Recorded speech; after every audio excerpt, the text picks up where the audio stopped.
It's so exciting to see it take form.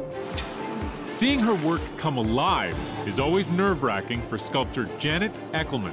We've never installed anything at this scale. 3 times the size of any piece she's done before. It looks like a lot of very strong cables stretching across.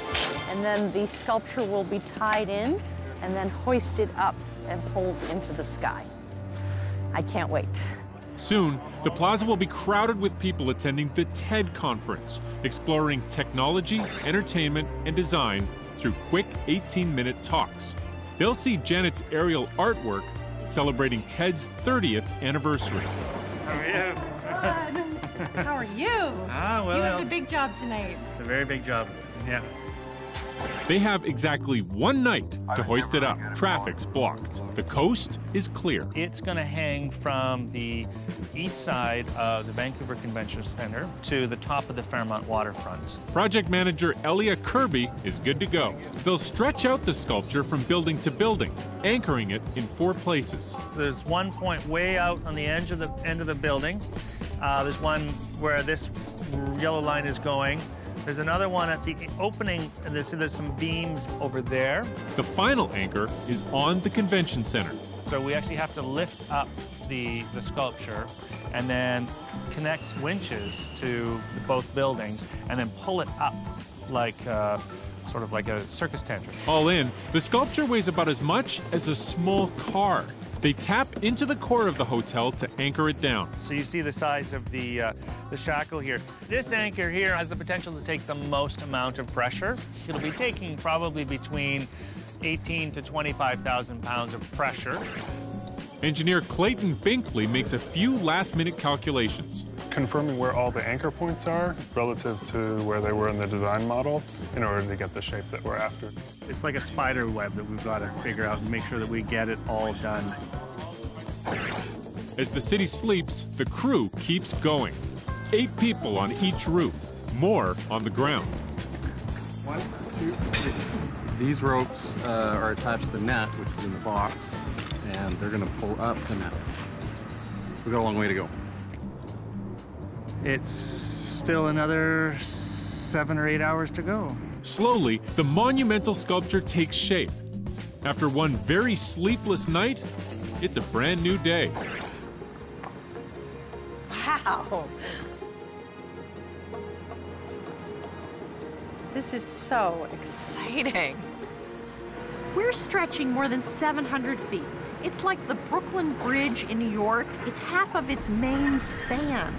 And we've pulled it up in 1 night. Seeing it during the day is impressive.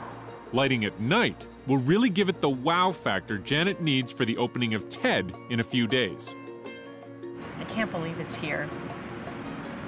It's so exciting. It's like meeting someone I've dreamed about. A dream that started 3 years ago. I was excited and then I was terrified because I realized this would be the longest span I had ever imagined creating a sculpture across. I knew that to sculpt at this scale, I would need a new tool. She worked with Autodesk to create brand new design software. When we're in design mode, we need quick feedback so I can make aesthetic judgment and adjust. Making calculations in real time. I can vary each knot and the output is buildable. I need to be able to make it in reality. I want to build these things. It's made of a unique polyester material called Honeywell Spectra. It's 15 times stronger than steel, yet light enough to float. We designed for wind load, for rain load, for snow. We did a site-specific study, so we were looking at the way that the wind is coming off the harbor. We can model it in the computer, and you think it's going to be right, but you never know until you see it in real physical reality. 2 days to go, they're tweaking the groundbreaking interactive element. We're still very much in development, so we just got the projectors wheeled out here, and we're about to begin calibrating and adjusting brightness. Janet is working with Google Creative Lab. They've set up a local network so people can interact with the sculpture using their smartphones. We're going to be lighting it up for the first time tonight. Just by logging on, users can choreograph the way the sculpture is lit. So it's nice because this way we can see what's happening on the projectors at the same time we see the actual live sculpture. Little blobs of white right now are individual users on their phone, moving around, interacting with the people around them, and as they move, that's affecting the particle field. That's taking public art to a whole new level. Each person who visits the sculpture joins in the process of creating the art and completing it. Should you just double check also with the backup server? It's good to see it coming along. Okay, should be live. For the very first time, the TED conference is almost here. Janet has a moment to take everything in. The work is called Skies Painted with Unnumbered Sparks. Tonight, it's easy to see why.